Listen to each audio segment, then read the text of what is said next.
Stevie P, they're calling you the new Axl Rose because you like to come in late and everything. But Fuji Zefanyan, Alessandro, Liban, Youssef, everybody listening live, a rare Wednesday podcast. But Stevie P, shall we start it off? Let's go because we're already late, right? Let's go. Let's go.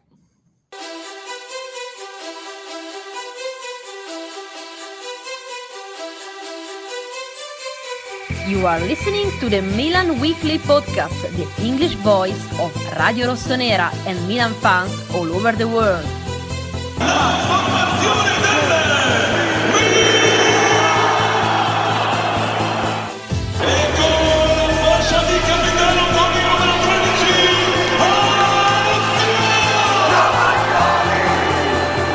Donnarumma at the double, sensational from him. Rafael Leao produces a moment of utter magic. Teo Hernandez al volo! Teo Hernandez!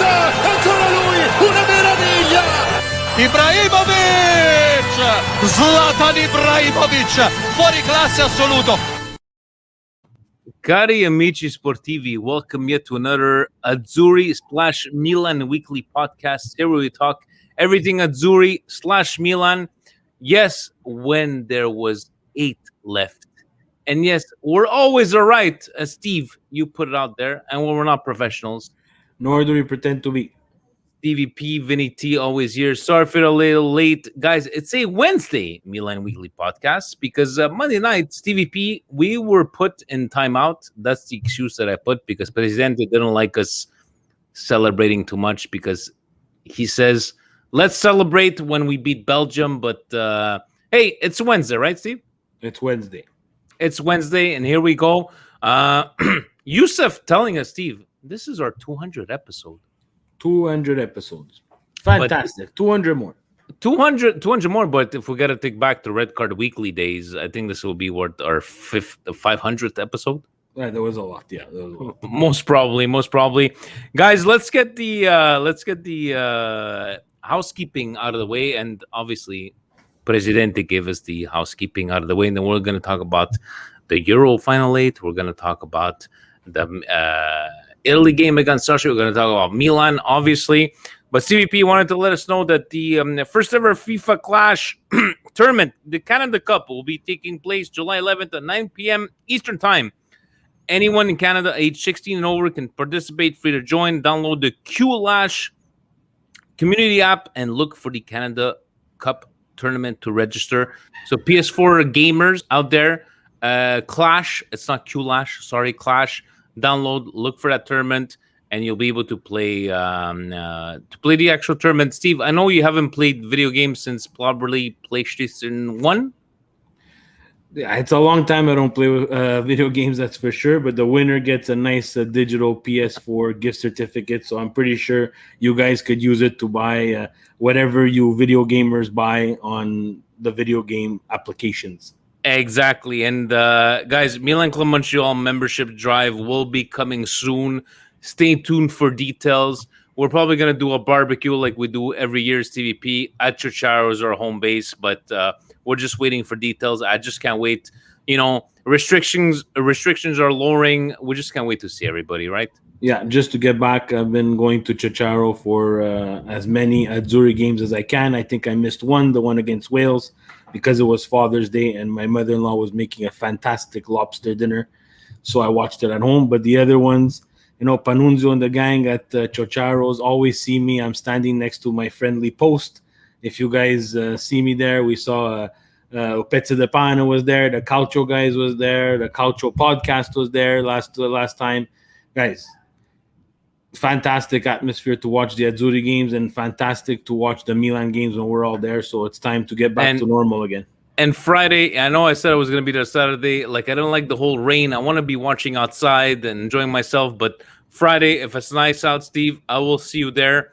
Hopefully, Milan, Belgium. We're going to get into it. But before we get into that, as soon as the Milan gear arrives, we're continuing our tradition to have a special one-day promo sales at Evangelista Sports for Milan Club members only, which should take place during the end of July. So, Presidente, we're not going to describe, Steve, what he's been doing. I just want to tip my hat off to Presidente because honestly, I don't want to. I don't want to come out and say who he's spoken to at Milan.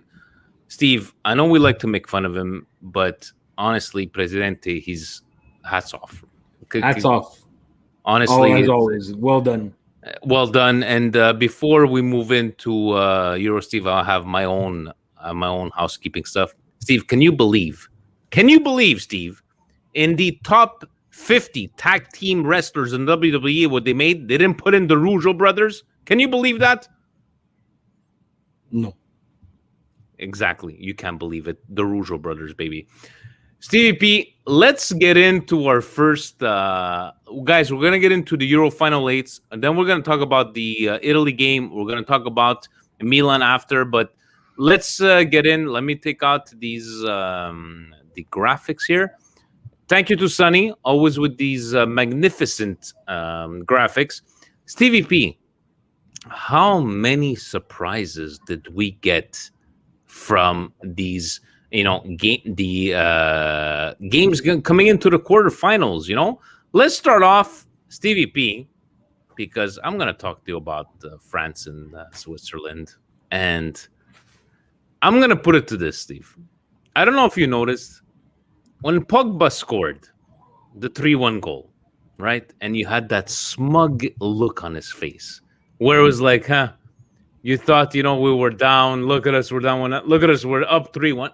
That smug look on his face, I wanted to punch him right there. And in the end, and I'm not going to lie, Steve, French people made fun of us when we got eliminated all those years. And I'm going to make fun of them because right now, they can't make fun of us. Because if you had to make fun of us, we would have to be eliminated in the same spot. But France and Switzerland, I know you probably cringe at Ricardo Rodriguez taking that penalty shot, but Steve, France and Switzerland, were you happy with that result? Look, it was a really crazy game. Hats off to Switzerland because they really pushed the envelope. They didn't sit back. They were really being dangerous. They took a 1-goal lead after, I think, 15 minutes, and France was having trouble to get their game going. And in the media, they're blaming Deschamps for changing formation every single game. There's talks about a rift on the team. Rabiot, Mbappe, Lloris, everybody. There was some little turmoil in the stands with the parents. But yes, go ahead. Yeah. So look, I really thought the game was over. I'm not gonna lie. Once Ricardo Rodriguez missed that penalty shot, and they scored like 2 goals in 90 seconds. Yeah, I didn't think Switzerland had it in them to come back. But again, that's football, and that's 90 minutes of soccer, 90 plus, right? 120 minutes plus of soccer has to be played.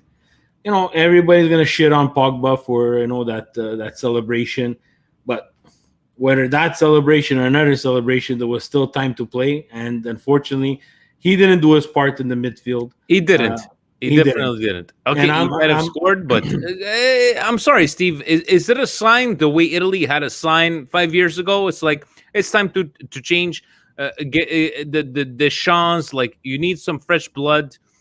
People, guys, let's not kid ourselves. People like to say, "Oh, you didn't call up Tio Hernandez. That's why you didn't win." Let's not kid ourselves. That wasn't going to make a difference. I think it's just from the Rabiot parents getting into it. The Rabiot and who was Mbappe's parent. And I'm not gonna shit on Mbappe because people shot on Roberto Baggio, Steve, and they were wrong to shit on Roberto Baggio for that penalty. Yeah, but there's a huge difference. Yes, but I think there's a problem in that dressing room. I think there's too many chefs in the kitchen. What do you think? I don't know what the problem is, but Mbappe has to look himself in the mirror. Against Switzerland, he had probably the worst game of his career. Nothing was working for that young kid. I think he has a load of talent. Is the pressure of being the next Messi or Ronaldo getting to him? Maybe. But you can't come to the Euro, be in a very tough group of death as they were in, and not score or not contribute as much as your country needs you and get a free pass. people are saying, Baggio, but Baggio in 1994 took them to the final and missed the penalty shot. No, I get it, but it was like, people trashing on him as like not recognizing what he brought to the France team. And yes, it's not comparable, but it still feels sad. Anyways, France à la maison, Stevie À la P, maison. Belgium and Portugal. Belgium with one shot on goal, did not impress. And this is what I'll say, Steve. Italians especially, because we will be facing them on Friday. Oh, Belgium didn't play good. They weren't impressive. Guys, let's not get ourselves... We're going to get into it. Italy did not impress and did not play incredible against Austria and still managed to pull through. Belgium, right, did not play well, did not play to the top of their quality, and still managed to come through. And in the end, Steve, the way you say, games are not won on stats. Games are won on goals scored, and Belgium got it through. What are your thoughts on the Belgium and Portugal game? It was a very bad game. It was a hard game to watch. It wasn't. There was a lot of garbage there. Look, Belgium, the younger Hazard, he got some openings. He took his shot and he made it. Courtois, he gets shit on a lot. He made some saves. Portugal were not clinical.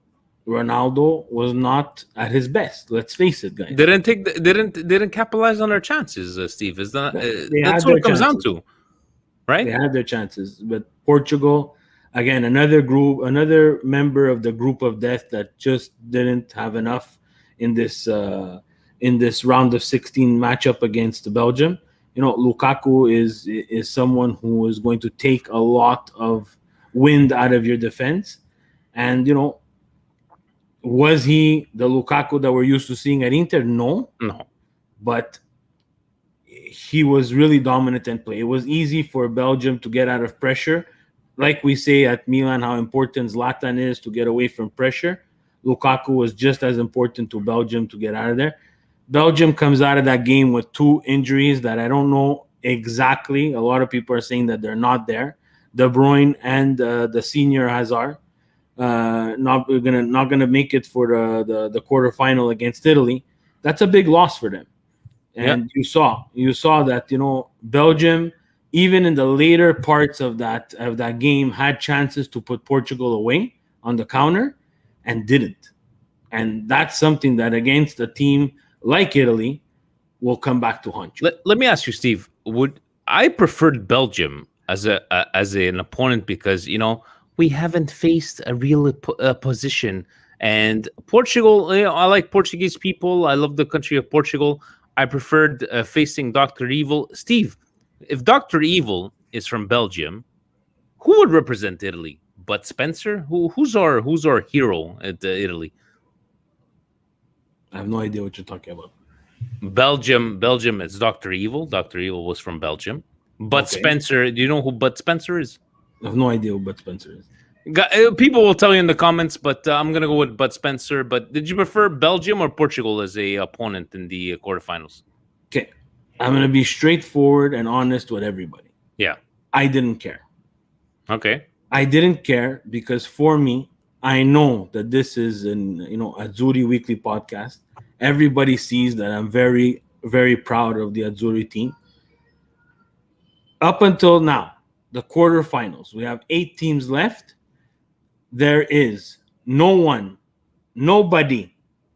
professional, non-professional, that can tell me that Italy has not been the most consistent and well put together team of the last 8.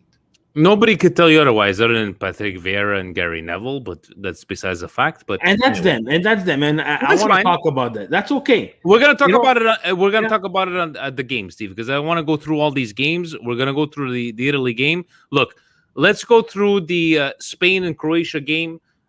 Steve, as soon as I saw an extra time, kudos to Croatia. Kudos to Croatia for making it back to extra time. But in extra time, when they missed that open net, I'm like, this is over. And chapeau to Morata that scored. And I know some shit is gonna come out after this tournament because, and that's gotta be my indigestion of the week. Honestly, the shit that he had to take to his kids, guys, to his wishing death on his kids. Are you fucking serious? This is like, you could be you can shit on a player, right? Like, as Italians, shout on Roberto Baggio for all these years, but when you take it to the guy's family, seriously, like, you keyboard warrior Steve, I think in the end, Spain won, but Spain hasn't been impressive, right? But I just want to take that time to say that was my indigestion of the week. No, I agree with that indigestion. That's unfortunately the society that we live in, and that people are armed with these cell phones that they can write whatever they want and not be accountable for it, right? So look, I don't even want to give those people time of day, but Spain should have had this game under control. A terrible own goal, terrible, like a lapse of concentration from Simon, the goaler of Spain, where once I saw that, I was like, wow, this is going to be a long day for Spain. And it was a long day. The game changed once they got back level, justfully so, because I think that they were the better team for periods of that game.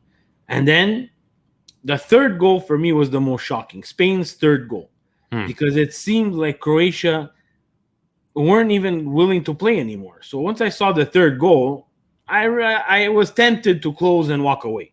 But something told me to stay. I don't know what it was. That was a good choice. Something told me to stay, and it was worth it. And they came back to tie. And usually, if Croatia is a little bit of a deeper team, we can say that usually once you're coming back into extra time after coming back from 2 goals down, the momentum is with you. And you hit the hammer right on the nail when they said, when you said that they missed that open net in extra time and they didn't take the lead. Spain, opportunistic as they were, finished it off. They did what they had to do, right? And then we take it to Sweden, Ukraine. What a great game, and so happy for Sheva bringing Ukraine to the quarterfinals. Sweden, great team, but Ukraine did what they needed to do. And I love that little video of, I don't know if you saw Ambrosini, Steve, on, I believe it was on Instagram, that he just filmed himself. Is like, il calcio è bellissimo for moments like this. And he just saw Sheva just, celebrating that 2-1 win. Congrats to Sheva. And we can't go wrong with the Ukraine, right? Well, look, my opinion on this game, watching it, is that Ukraine didn't really deserve to win this game. Sweden was the better team for a very good part of this game. Forsberg had the tournament of his life, and if it's not for a post and a crossbar, we're not talking about. But Ukraine, that is calcio, right, Steve? It is calcio, but let's be honest. Sweden was the much better team. The red card did change. There was a red card. It was, I think the ref handled it properly, going back to VAR, and it was a red card. And in the end, this is another one that I thought was going to penalty shots, but the young substitute by Sheva, he gets the winner. And by the way, I just want to let you know that the Montreal Canadiens are losing 1-0 right now, Steve, in the Stanley Cup Finals. Here's a big surprise for me, Steve. I really thought Germany was going to embarrass England, and they made me eat my words. And I'm going to be here. I'm going to be humble. And I'm going to say, okay. But England supposedly won the Euro Cup, Steve, already by beating England. Are you surprised by the score? Are you surprised by Germany? I thought, like, after seeing them, perform against Portugal, okay, Germany's on a slip. Okay, they're coming back. And to me, I really thought they were going to destroy England. And I just want to take your thoughts. This is not the Germany that you're used to. This is from the get-go. There was a problem. I think Germany lack a true striker. The young what's his name there, Werner from Chelsea, doesn't seem like he has it in him. Do they have the problem of Italy trying to play the old guys? No, I don't think so. I don't think so. I know Mueller against England will be forever forever wishing that he has another chance at that breakaway. And I think if he takes that breakaway 9 times out of 10, I think he scores 9 times out of 10. That's something that really could have switched the game around, because before that, really Germany had nothing to do in this game. They were really not creating anything. I found they were very slow. Surprising, Steve? Wasn't that surprising? Well, you saw them in the qualifying. They weren't Yeah, the that's best. true. They weren't the best either. They're going through a transition. This is what everybody, that catches these games once every 2 or 4 years, whenever they go, they look to the flag and they say, Germany, Germany, Germany. It's guaranteed for them. Nothing's guaranteed. These teams come to play. And, again, another team in the group of that doesn't make it out. Yeah. And you see an England that, has surprisingly conceded 0 goals. That's my surprise, that they have still yet to concede. We like to make fun of England, but we got to give kudos where I don't find they're playing well. No, I find that they're getting enough done to move on, and against Germany was probably their best game. And as Italians, guys, we can't really make fun, because we've known to we've gotten just enough done to make it past, right? And Adriano, congratulating you. You were at Chicharo's. I know you made a special appearance, Stevie P. Yes, Joachim Low is a strange guy. Steve, here's my surprise of the tournament. Netherlands losing against the Czech Republic. I thought Netherlands had turned the corner, but I guess I was wrong. It was because of the. Do you blame the Leeds? Let me pass the ball on my hands. But is it harsh to blame the loss on that? Well, it did change the game. Yes, 100%. He has to kind of take, and he did. He took it as a man, and he admitted that changed the whole entire result of the game. Am I surprised at Netherlands? I'm not surprised at them in terms of exiting.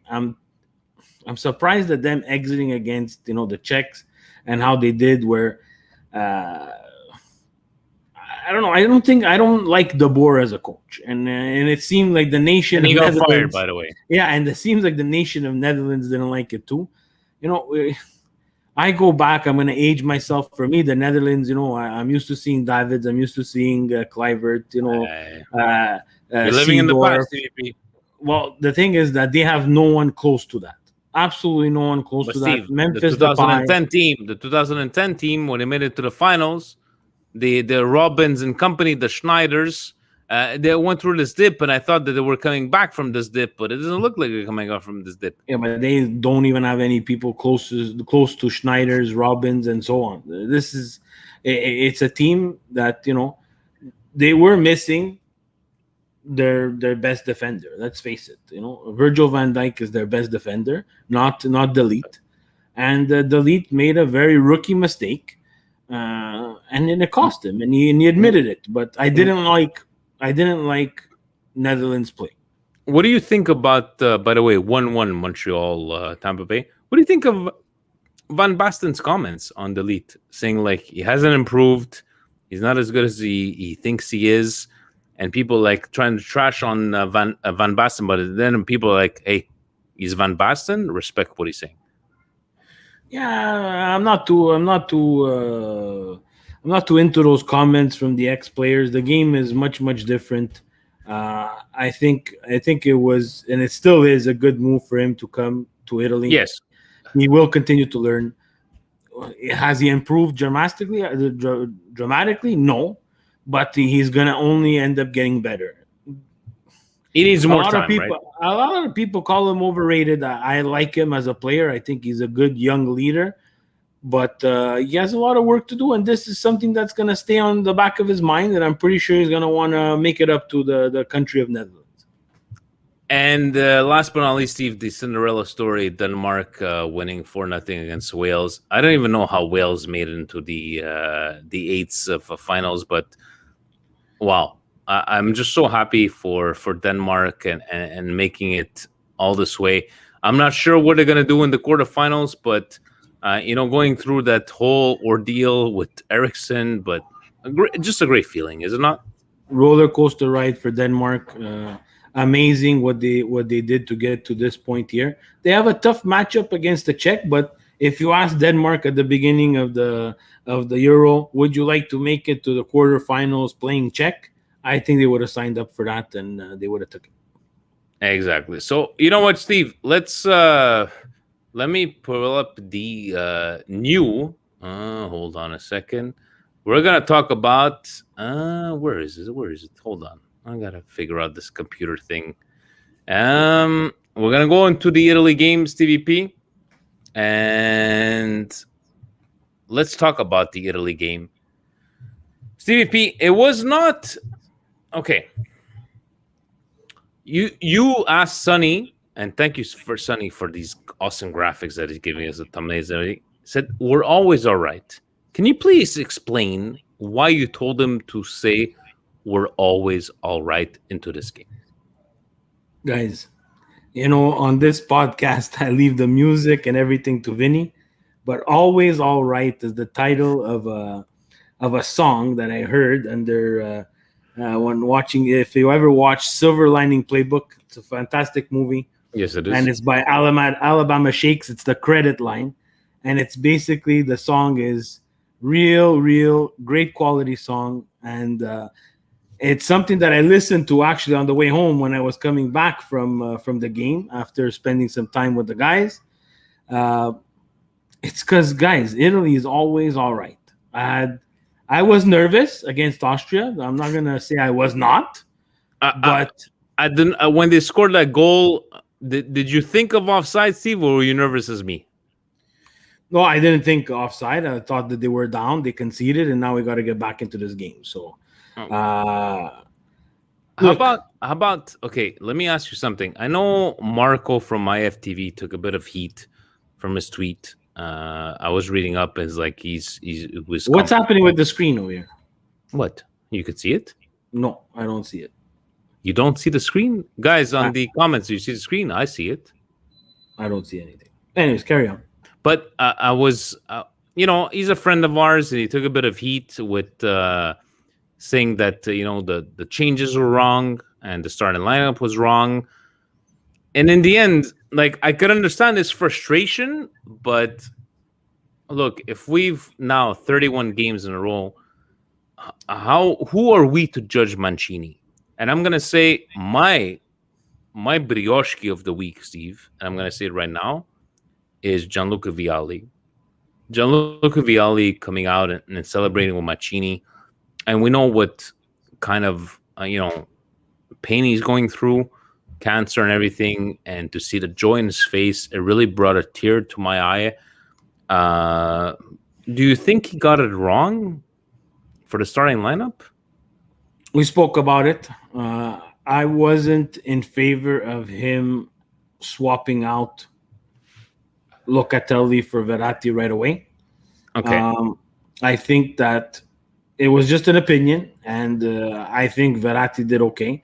I think Verratti and Barella are not something that's very compatible. I think they play the same way. They try to take out Barella, Steve. They'd really try to take out Barella. Did you see those tackles they were putting on him? It's fine. Holy shit. That's the price that the young guy is gonna have to pay to make it to the next level.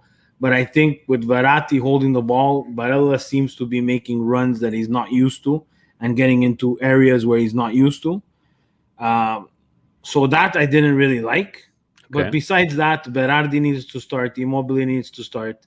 For me, really, it's the guts of Mancini at a certain point when it's saying it's not working. And he was able to take out Barella and Verratti for Pessina and Locatelli. Okay, so Marco just saying Verratti holds the ball too much, and Paul saying Chiesa deserved to start. We can say Chiesa and a fantastic goal, call it a stroke of luck, call it technique, but you can say, oh, he should have deserved to start, or what a stroke of genius bringing him in at that point in the game to bring in those fresh legs. And it's hard, but Steve, who are we to judge Mancini after all what he's done for this team? And I know we did not have the greatest of games. And to all the people that are talking about, oh, well, Belgium didn't have the greatest game. We got them. Guys, Italy did not have the greatest of games either. So we won. We came through. We proved that we had the legs, and we came through in the extra time. But do you agree with that Chiesa should have started? No, I would have kept the same lineup that we played against Turkey and Switzerland. I think the Wales game was just a walkthrough, so I couldn't count and look at the performance from Verratti, Chiesa, Pessina, and all the guys who started, because you saw in the Wales game they were not interested in playing. So go back to what you wanted. He took a risk, and look, it's not the biggest risk out there, guys. We're talking about, Verratti, Locatelli. Verratti has more experience. The risk is not humongous, but the risk was there too, because you kind of moved around a little bit of momentum that's first starting 11 gave to you. So for me, again, what's something that we have not seen in the past, and now could it be because of the 5 changes, and it's 2 more than the 3 that the coaches were used to. Having the guts to say, you know what, Barella, mind you, Barella was already on a card. Barella and Verratti, it's not working for you today. Throw in the young Pessina and the young Locatelli, and let's try to win this game. So that's what impressed me the most. What do you put on against Belgium? Against Belgium now he has some choices to make, right? Against Austria, Berardi, I think, was a little bit caught in the moment, and I'm not saying he wasn't himself. He was trying maybe to do too much. You understand? Like pass instead of shoot instead of pass. And that'll get the better of players like that, right? So right now, we took out Berardi and we put in Chiesa, and Chiesa was good, but will Chiesa give you the same results starting the game? This is a risk. In Mancini, we trust, right, Steve? In Mancini, we trust.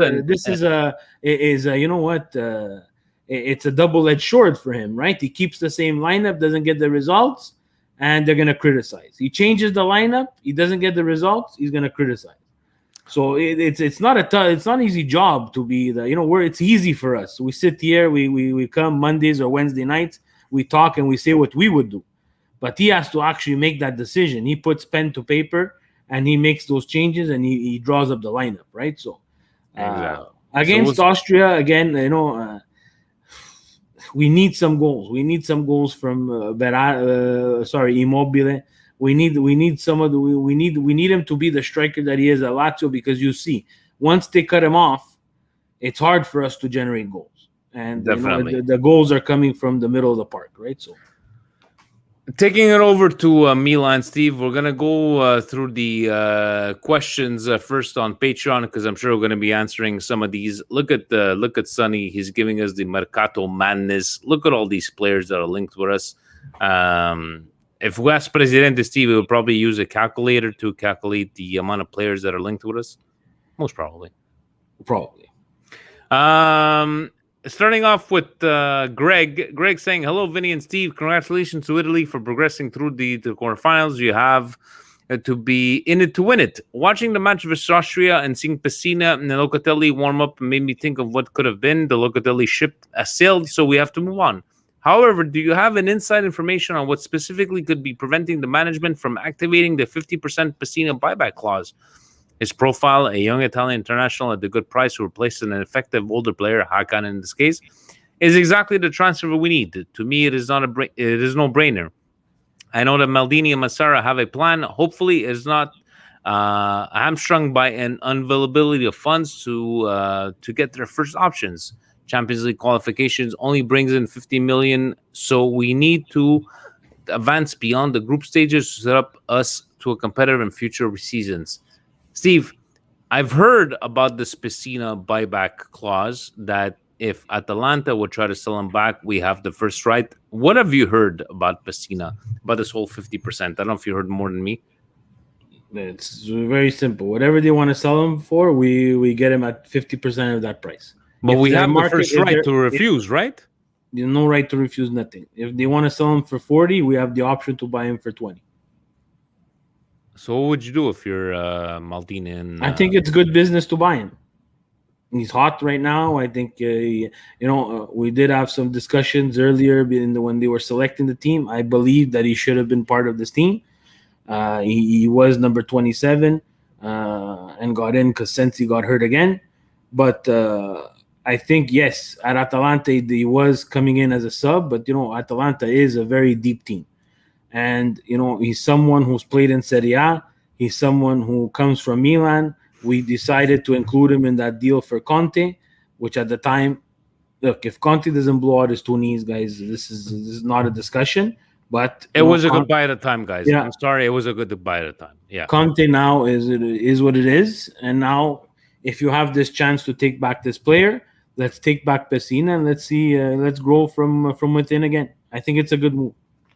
David says, good evening, Vinny and Steve. First off, Milan questions for you guys. With the report coming out that Milan is looking for literally almost every single position except goalkeeper, and which positions are you guys top three and why? Second question is for the Euros. Is it me or are the lower tier teams, countries giving me heartburn? I'm more worried about facing a Denmark and Switzerland than facing a Belgium or England. But like Steve says, we're 4-time World Cup champions, and after seeing what Austria put us through and the performance of Switzerland, how certain are you guys how well we will be playing against a Belgium and so on? Do you think Italy's confidence is now damaged or will prevail and take it back home? As always, Forza Azzurri and Forza Milan. By the way, Fabio, I hope you're liking the t-shirt, and see if I posted a picture of Fabio at the beach wearing the Milan Weekly Podcast t-shirt. And Steve, we have removed that t-shirt because it's got the Hakan on it. We're gonna be coming up with a new t-shirt. Sonny, get to work. But he's saying, first question with the report, except goalkeeper, and which positions are you guys top three on? And then saying, are you more afraid of these little teams in the Euros? First off, the Milan question, position-wise, if Diaz, if we believe what we've read, Steve, I believe it's $3 million for a loan, $22 million for the buyout at the end of the year. What I was trying to understand, Steve, is what is this? No, we have the right to buy him back at 27. Yeah, Real Madrid can buy him back at 27 once we buy him. Okay, so basically, if we buy him at 25, because there will be 3 for 22, we can make $2 million on a player. But we already gave them $2 million last year for the loan. So okay, so basically we will just get back there. They only have 1 year, correct? Yeah. So in that, I know some other guys on Patreon are asking us about favorite, positions to buy. But do you think this is a good deal for Diaz? Yeah, I think it's a good deal. But now I need to see some deals after the Euros of strengthening the squad. This is people that we've had. So for me, it's a striker, number one, because I don't know what's happening with Zlatan's knee. Thank you. 2 is right wing, because we've been screaming about it for 38 games last season. I don't want to scream for another 38. Steve. And then the last one would be depth, just depth all around the pitch. Anybody that they can get that's willing to sign up for the project and contribute is great. Which Bakayoko would be a perfect fit for a depth kind of player, right, Steve? Well, will he accept the depth role? Well, he has no choice. If he's not accepting the depth role, ciao, scratch his name off the list. Let's go next.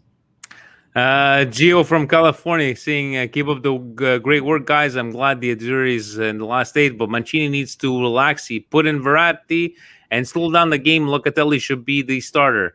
Also, why hasn't Barella been on the same animal of player that he is with Inter? He was playing like he would overrun the other team's midfield. Steve, they controlled him, did he not, Barella? I just we're find at the Euros, guys. We're at the Euro, guys. We're not at they know who to take down. Exactly. People know. Like at Chacharo, watching the game, I had to pretty much calm someone down from possibly having a heart attack because of the Austria game. But in Italian, I very nicely explained to him. I said, "But in 2006, were you alive?" And he said, "Of course I was alive." I said, "But you didn't remember the game against Australia?" Oh, I remember it. We won a penalty shot last minute, Totti. So I said, you lived through that. You can't live through Austria? Like teams are not going to come to the Euro and just like lay down because it's Italy. Austria had really nothing to play for. They knew they were the underdogs. They knew they had little to no chance, and that little chance that they had, they went for it. And you gotta just like tip your hat. And I hate people that say, "Oh, I really played bad," but Austria played a great game. They played a great game as an underdog. We didn't play bad. We just people were expecting that we were going to destroy them 3-0. It's guys, that doesn't happen Euros, all the right? time. But that doesn't happen all the time, Yeah. and people have to understand that. I'm pretty sure the Australian team. I've seen games and videotape. It's not the same, but you see Barella, you see what he does. Some players have played against him, maybe not. You're gonna get a scouting. They have people who it's not CSRDP soccer here. They have people going to watch the games, the group matches, possible. I'm pretty sure they went and see Wales, which they wouldn't really see anything, but they know what Barella can do, and they know if they stop him, that's one less person. The thing that Italy has going for him is that it's a revolving door of depth that we have on the bench. Take out Berardi, put Chiesa. You can take out Barella, and you can put on Locatelli. You can put in Verratti. He has thousands of combinations. As a depth. And Steve, I liked Andrew's question here in the comments. Do you think Milan will sell Leao or Hauge this summer? I know Hauge was the Torino loan. Leao selling. I don't know, Steve. For me, it's I know you're not the biggest fan. I wouldn't sell Leao. I wouldn't sell Leao for under 30 million. Hauge, I have no problem maybe loaning him out. But if we're going to go into Champions League, we need this kind of depth. And it's not like Hauge has not, performed so far. But what do you think of that question? I don't know. We have to wait till the Euros finish. But we have James, we have James Rodriguez named there because there was a Everton swap. James for Leao. Look, what do you want me to tell you? Would you do that, Steve? I wouldn't do that. I'm sorry. I would try. I have nothing to lose because Leao hasn't given me nothing, and if James Rodriguez is healthy and energized and willing to play, I think he can give some quality that we haven't seen. But James Rodriguez's problem is what we want to stay away from is injury. He's injury prone. I think the move to the English Premier League was very bad for him because that's not his game. His game is not running and flying all over the pitch. His game is exactly what Spain and what Italy can provide. Ball possession, being creative, and him being the focal point and him being a 10. It would be interesting to see if him and Zlatan can stay healthy. It would be interesting. Gillis says, okay, a couple of questions. One, with the Diaz loan with option just about to complete and Tomori signed, what has to be the next priorities? Right wing or forward? And two, Belgium. Yes, well, we spoke about that. And Belgium is an extremely talented team that can score in multiple ways. How would you like to see Italy approach this game, attacking or defensive? Forza Milan and Forza Azzurri. See, we got to go with the attacking against. Let's take it to them, right? Belgium. We can't play the old school. Let's park the bus kind of Italy, right? No, this Italy is not an Italy that parks the bus. They want possession. They want to move they want to move the lines. They want to move Belgium around so that they can get in between those lines and create scoring chances. So it's not the Italy of the past of parking the bus. Doesn't exist with Mancini's may I take IFTV's, I believe, saying this ain't your nonno's Italy, so we need to move on with the past and see what we do. Paulie, last question. Good evening, guys. We have the foundations of a good squad, but to be competitive in the Champions League and league, we need 3 to 4 top signings. But how realistic is this on our shoestring budget? Top strikers, right wingers go for $40 million each. I don't see our budget spreading to 80 to 100 million euros. Plus, if we get injuries in Karius, Tomori, Kessi, Ibra next season, we could be in difficulty. Plus, Rebic has been poor in the Euros. What is our MERCATO strategy? You know what, Steve? He's making a point because do we need to buy players as a depth, or do we need to buy players like, Oh, we need to be getting Giroud plus what was it? Cotrone, Steve Cotrone, maybe being as a third striker, bringing him back behind those players. No. Are we stuck? Are we stuck with a plan to just in case these guys get injured? Well, look, injuries are part of the game. He can't plan his mercato with injuries. He doesn't know. No, I know. If he can foresee that Ibra is going to go down halfway through the season, he's going to focus on striker. He can't do that. Their strategy right now is to scout well, and bring in these guys like Tamori, guys that you're gonna try to get on the cheap, and then there's gonna be a lot of loans, right? We have the Chelsea player, the Moroccan. I'm gonna screw up his name there, Ziyech, there, who played with Ajax. He's an option on the right wing. It seems like we have a good relationship with Chelsea. It doesn't seem like he's in the plans of Chelsea, and he seems like he's a very exciting player. I've seen him on the right. I've seen him behind the strikers. Those loans with option to buy are things that we need to look for. Loan me anybody you want, as long as we get better.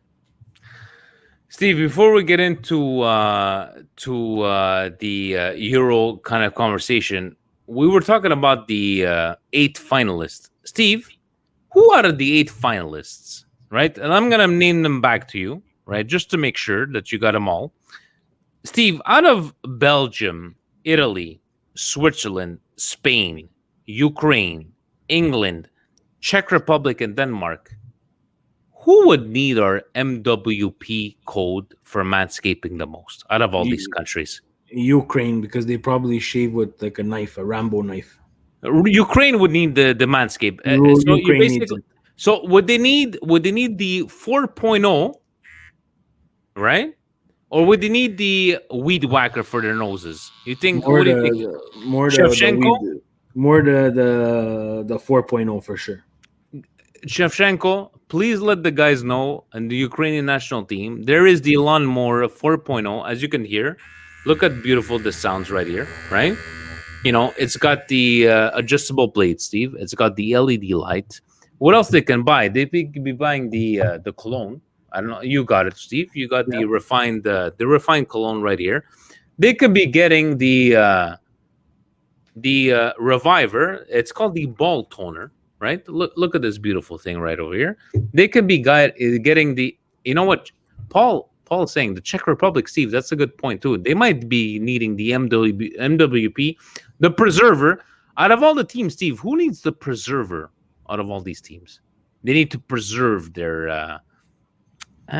Switzerland against Spain. They need to preserve their or Denmark. You got to go with Denmark and was the Czech Republic. Switzerland. Gentlemen, manscaped.com, MWP as a code, save 20%, free shipping. But Steve, I don't think you could have went any better with the Ukraine.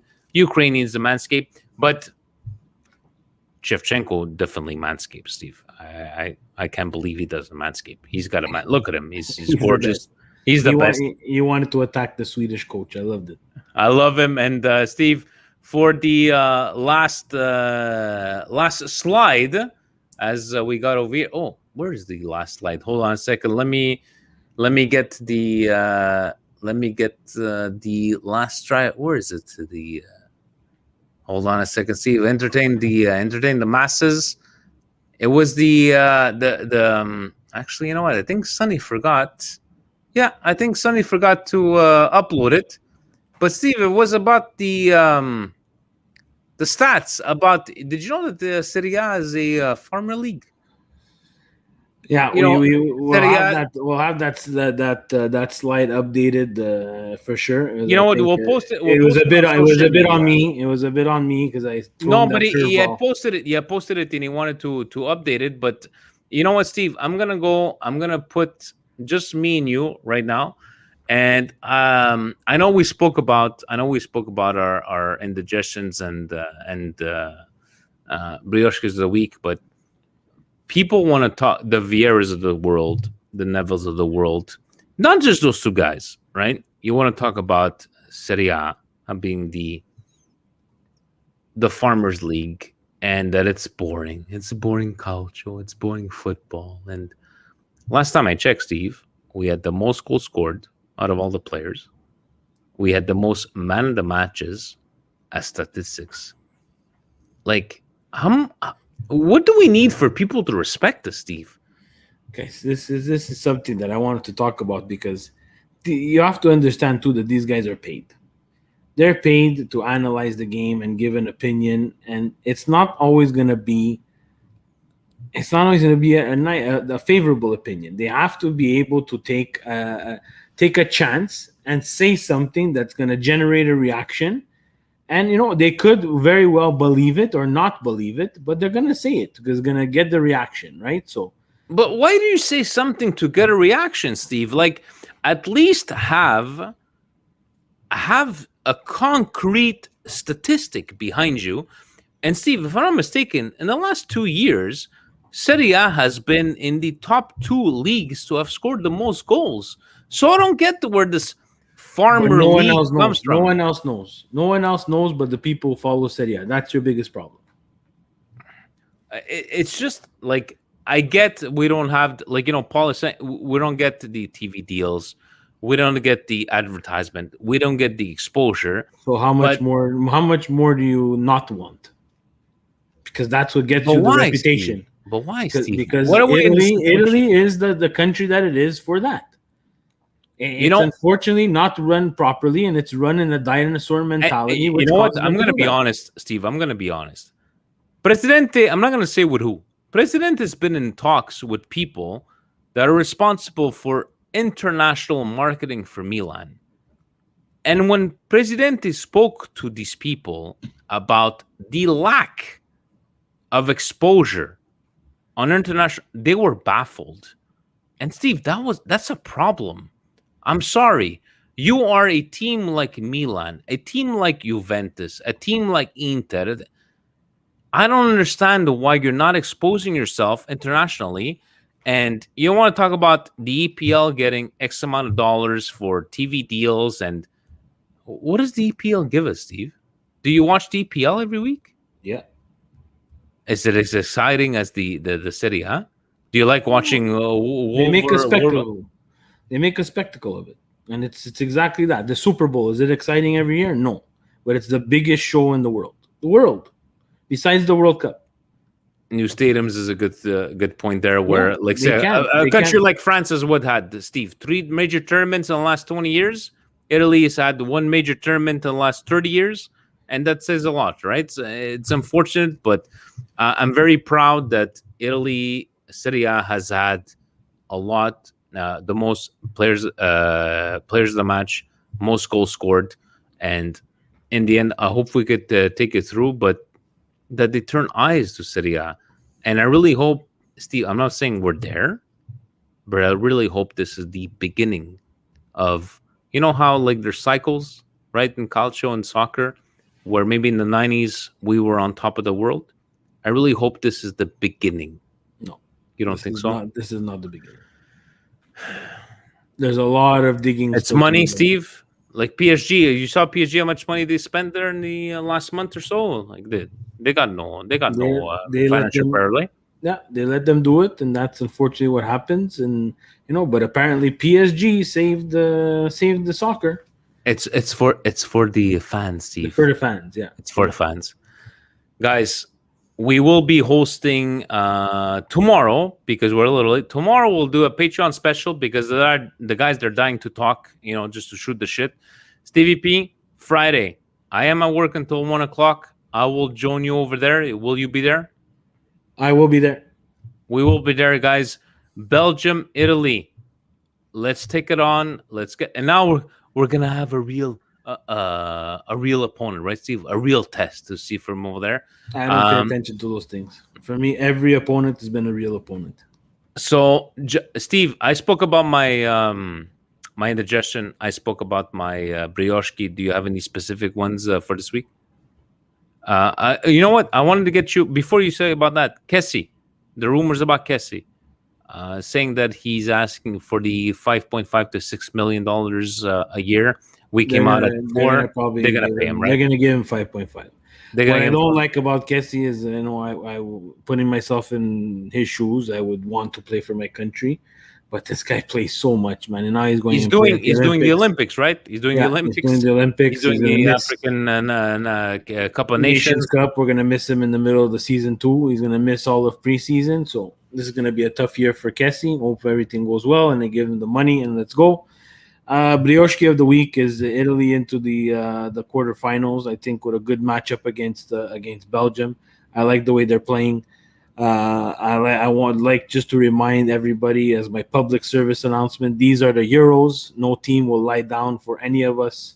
That's right. Anybody. That's right. And my chapeau, again, Brioche, number 2, goes to everybody celebrating fantastic flags on the big trucks and everything. I like it. Oh, Steve, come on. Love it. Let's celebrate after my mom said I'm putting on my jersey, my flag, if we beat Belgium. Again, it's a different circumstances. Steve, let me ask you, and finishing, on Friday, do I meet you with A, the jersey of this year, B, the 1994 jersey that our friend Lenny gave to me, or B, C, not gonna wait, or C, the 2006 signed Gattuso jersey? Or do I keep that for the finals? I have no idea what you want to wear. You're a grown man. Pick what you want. Guys, thank you very much for joining us. Sorry for this Wednesday Milan Weekly podcast. Tomorrow, we'll do a Patreon therapy session because the guys are itching. It is Canada Day. Happy Canada Day to everybody. It will be, before we talk to each other, hold on a second. Tomorrow is the 1st. It's July 4th, the Monday, Steve, for Independence Day. I believe so. 1st is Thursday, 2, 3, 4. No. So Sunday. So happy Independence Day to guys like David Fante. Right, Steve? He's got the Winnebago ready from over there. But any words in closing, Stevie P? Forza Azzurri. Let's go. Forza Azzurri and Forza Milan, guys. We'll speak to each other very soon.